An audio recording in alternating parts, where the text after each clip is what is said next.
What's up, everybody? Just got back from Strange Engineering, which is located in Morton Grove. Luckily, it's local to us, so they have pretty quick turnaround, and I could just go there in person. A little backstory to the last time I went to the track. We determined that my rear coilover shocks were blown, so about a week ago I dropped them off over to my buddy Tucker there, and he set me up and got them rebuilt. So it's only been a week, but it seems like forever.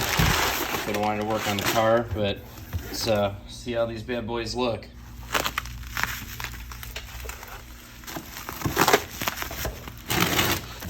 So some of you may or may not know, but Strange does offer rebuild services on their double adjustable shocks.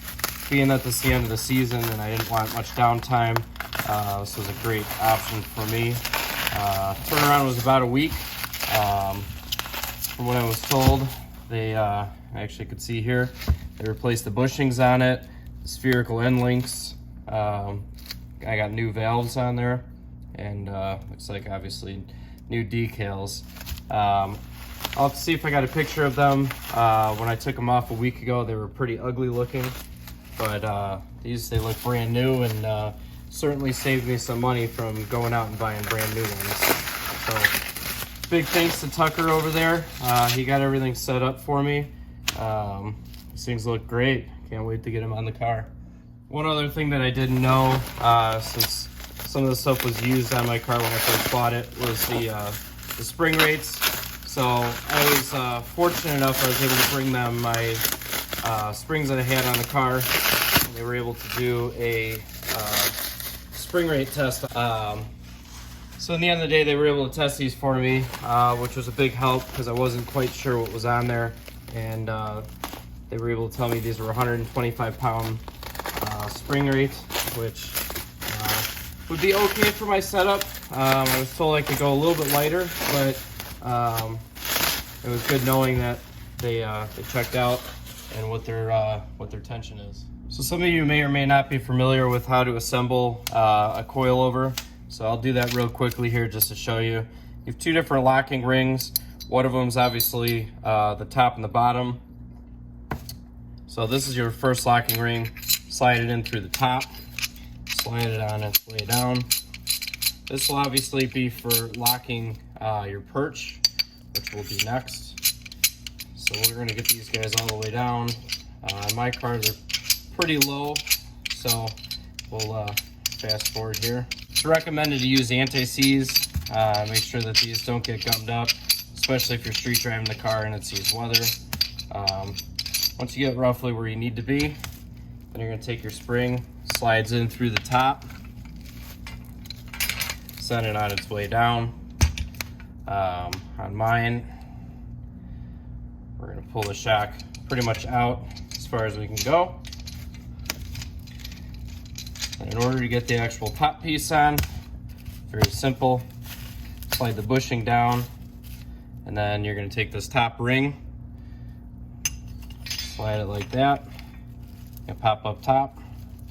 You're going to take the bushing, pop that back in, and then we're going to compress the shock here a little bit because this is too far up. But once you start getting tension, that's when you can take your rings and spin it.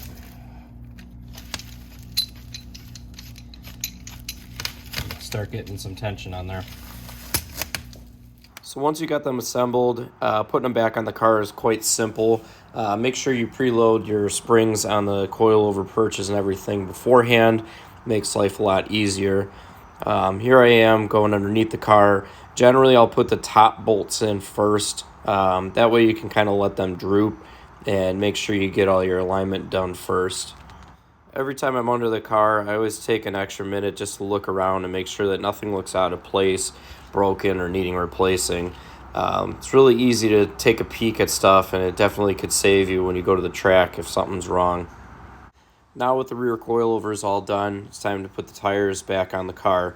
I'm going to be racing an MKE, which is a no prep event at Great Lakes Dragway this September. So we're going to put my 26s back on and give a test on them. These are some used Pro Bracket radials that I picked up. They seem quite sticky, and I've heard a lot of good stuff about them, so I'm pretty curious to see how they work out.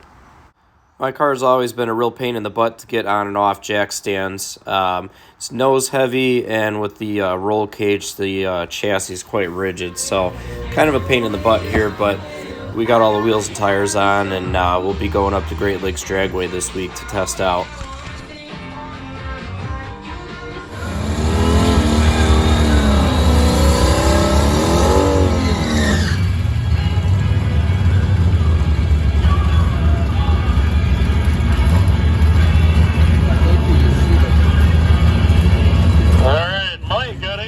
Driving the 87 Mustang.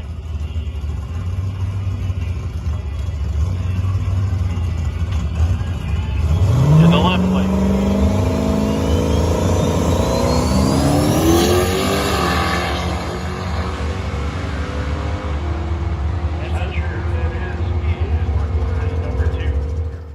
Well, thanks to these rebuilt shocks that we got on there, the car's 60-foot times were way more consistent, faster than I have in the past. So big thanks to Tucker over at Strange. If you guys ever need anything, make sure to reach out to him.